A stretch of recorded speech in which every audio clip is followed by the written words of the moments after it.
Okay guys, I got another CD update for you. It's going to be rather big, about 17 CDs in total.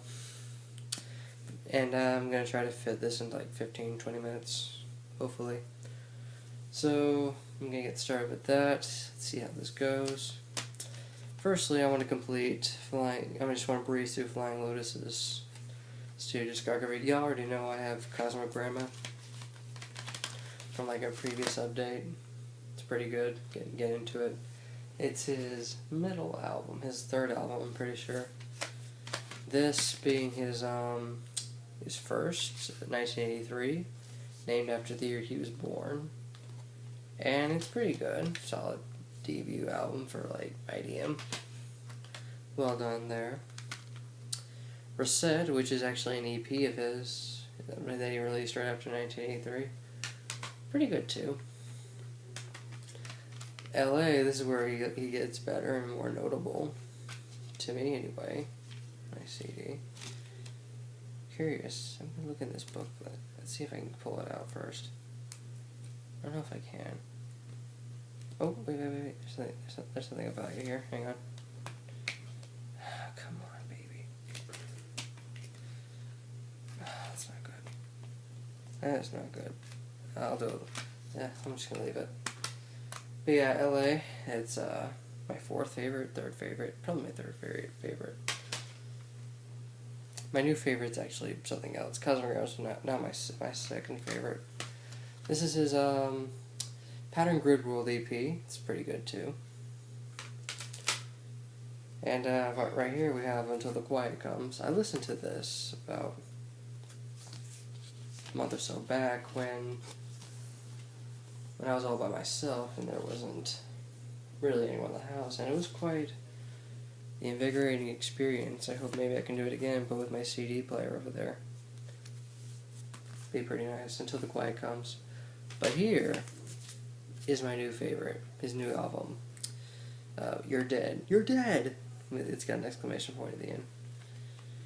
But yeah, this is quite interesting. It's like his typical jazz, electronic, experimental stuff,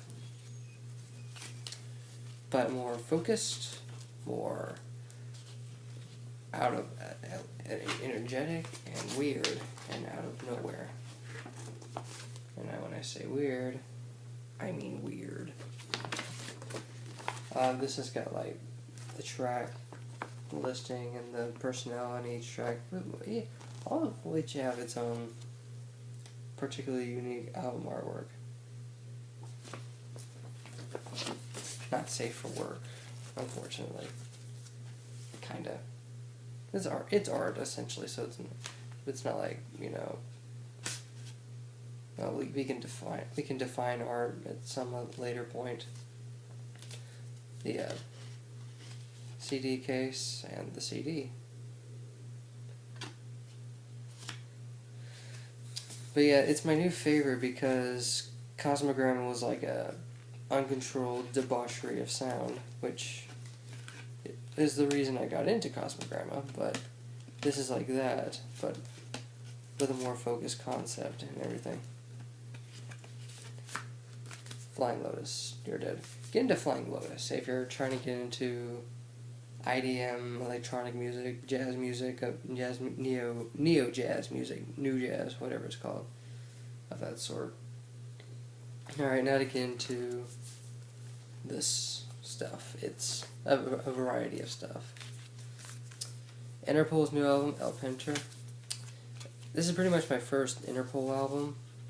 I didn't really know what to expect since I haven't really listened to Interpol. But I still enjoyed the album. It's like a post-punk revival type thing. It's nice that the band was able to come out with a new album after so long. And to provide lyrics and whatnot.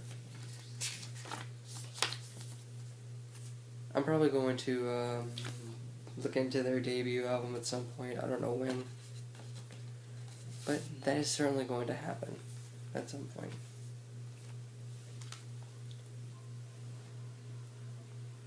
Yeah, Weezer's new album. Everything will be alright in the end. I like it. I like it a lot. But it's got nothing on their 90s stuff, in my opinion. Yeah, I'm not going to open the whole thing, but it's pretty cool. Yeah, I do like quite a few songs on here. Back to the Shack. The Futurescope Trilogy, Da Vinci's cool. Foolish Father. Eulogy for a Rockman as well. And Up Cheers cool too. Get into Weezer if you haven't, specifically Pinkerton and the Blue Album. I'm probably the only individual that ended up getting this on CD that has an iTunes account, as well as keeping my digital copy that was given. Oh, that's the CD. And it's hard to pull it out. Yep, there we go. Yeah, Songs of It. This is the Target edition where it's got like 2 discs. This being the first, which is the original stuff. I was chasing down the days of fear, chasing down a dream before it disappeared. Yeah, there's the lyrics and all that. Is all this lyrics? This is it's a poster. Like a... Okay.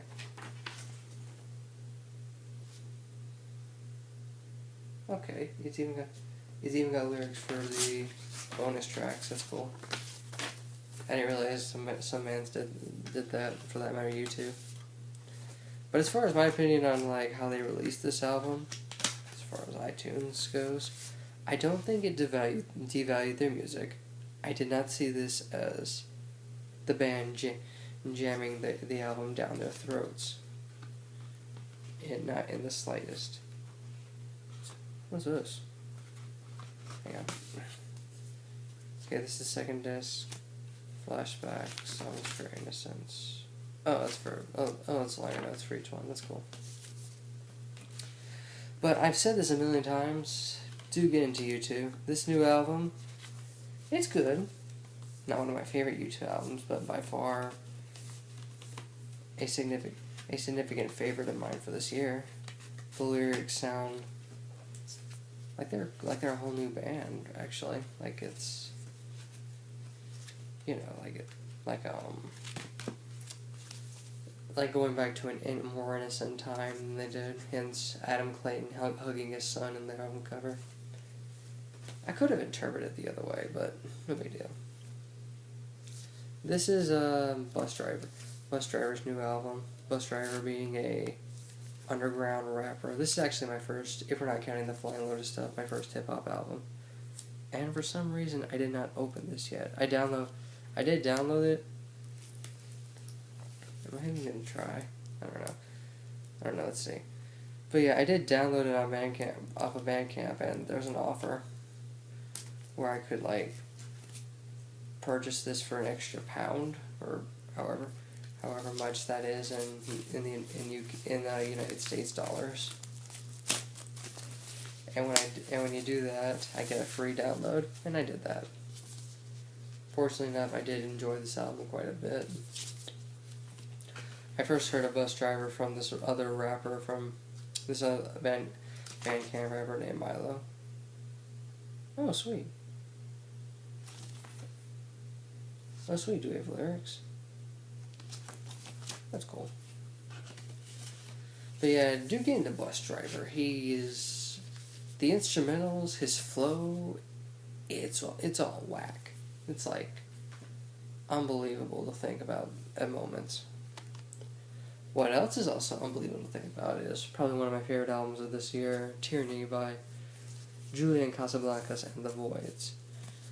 If you are looking to get into some neo noise music, kind of a post-punk, incredibly eclectic rock album, this is where it's at, pretty much. This is a Govinda. I don't know what that is. Okay, yeah, here's the liner notes on the back CD case. My favorite track on here is Human Sadness, and by far it's probably my favorite song of the year. Like 11 minutes of a triage of what could be Stroke songs. Get into this. Get into the Strokes as well if you haven't. Alright, these are all not new CDs. This one in particular, stoner sledge metal from the guitarist for Sleep, Mac Pike, High on Fire, Snakes for the Divine.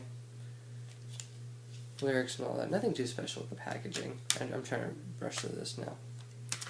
But if you're looking to get into like sludge metal, stoner sludge metal, maybe some doom metal, get into whatever Matt Pike is doing. High on Fire, Sleep. Although the only sleep album I like a lot is Dope Smoker, which is a 1 hour long and a 63-minute long song. Don't have it on CD, but I'll get to that at some point, maybe. And to complete my Audioslave collection, Revelations. Listen to this a few minutes ago. Really good album. It definitely proves that Audioslave during its brief time of making music did not release a bad album. As far as where this stands and the other two Audioslave albums, it's tied with Out of Exile, I'm pretty sure. Maybe tied with their debut, I'm not sure yet though. But do get into Audioslave. Audioslave, Soundgarden, Rage Against the Machine, the works. If you're a Soundgarden fan, and you love Chris Cornell, you'll like Audioslave. If you're a Rage Against the Machine fan and you really like Tom Morello, Brian Wilk, Tim Comfort, you'll love Audioslave. Okay. Got me some Tom Waits right here. This is debut closing time. It's right before my copy of Heart of Saturday Night, which I need to listen to, like maybe after this is over. Get into it. It's essentially this, but I guess less weird. Closing time being an instrumental, I'm pretty sure. Either that or Grapefruit Moon. Takes an hour to listen to, I think, close to it, but I enjoyed it quite a bit. Jazz folk type stuff. Ooh, I got 3 left. That's good. We're making good time. This is weird. Really, really weird.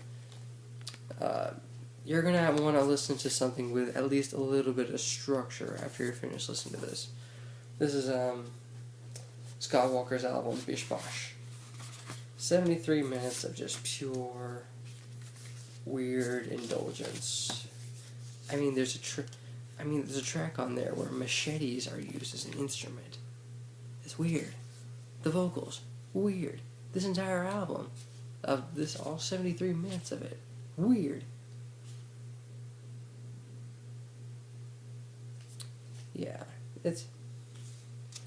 It's pretty weird.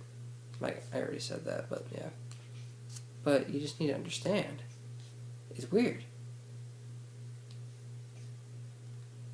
Weird. Did I mention it was weird? But yeah, get into it. If you're looking to get into some weird music. I did listen to the Sun collaboration Scott Walker did. It was pretty good. Not something I get on CD, but it was pretty good. Yeah. Everything else I showed before that one, it sounds simple in comparison to that album, even the Flying Lotus album. I'm another step closer to completing Arcade Fire's discography. This is The Suburbs. It's the one they released after the one I don't have, the only Arcade Fire album I don't have, Neon Bible. I need to get it at some point. Oh, the cool lyrics. Pictures of, I guess, the suburbs they grew up in. I'm not sure. But I think I still prefer Funeral to this album. But mainly because of how focused it sounds. How it actually sounds, like, all come together. For sure, the Suburbs has more tracks, but me personally, the Suburbs Funeral does it for me. But if you haven't done so already, get into Arcade Fire. To me, they are a particularly underrated band. Not too underrated, but since they're losing that status, given how popular they're getting, but still, very good band. Get into them. All right, we're going to conclude with one of my new favorite albums of all time. Nutrimuc Hotels in the Airplane, Over the Sea. A friend of mine sent me this a while back. Okay, that's the back of that, yeah. A while back, and I just wanted to listen to it just so I can get it out of the way, so I can at least have an opinion on it. But when I heard it, I was amazed. Oh yeah, look at that. Look at that. Right, all of this is basically the lyrics of all the songs from beginning to end. No punctuation or anything. I don't know why all the years are like, actually just all the numbers so capitalized so high. But if you're looking to get into indie folk, indie rock, lo-fi stuff, get into Nutrimuc Hotel. Particularly this album, I think this is a fantastic album of the 90s. Probably the best of the 90s. In my opinion anyway. Okay. That does it with all the CDs. I hope this can upload to YouTube. And I hope I can do another one of these videos at some point in the future. Okay.